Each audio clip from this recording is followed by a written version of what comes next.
Teď se mrkneme, jak připojíme naši NAS stanici k doméně. Otevřeme si ovládací panely.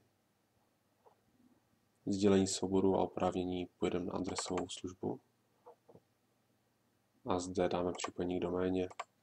Zde dáme název naší domény, co je firma.com. Dáme použít. Zde dáme název správce a jeho heslo. V našem případě je to administrátor a heslo je admin 1.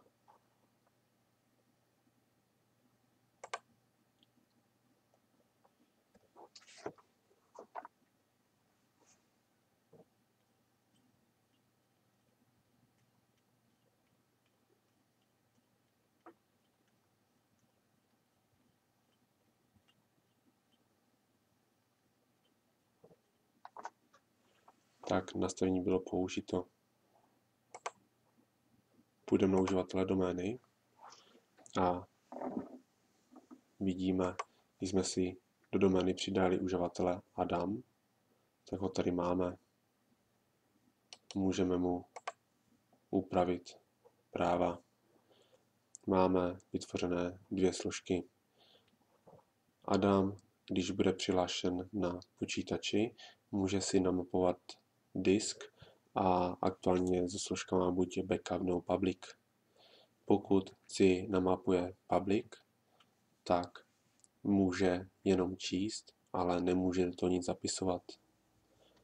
Backup mu nebude vůbec namapovat, jelikož nemá oprávnění. V jiném videu si ukážeme namapování disku a oprávnění Adama. Aby to bylo trošku zajímavější, tak u public mu dáme čtení a zápis a u backup složky jen pro čtení.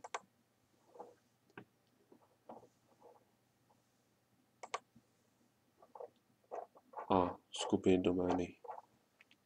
To zase jindy.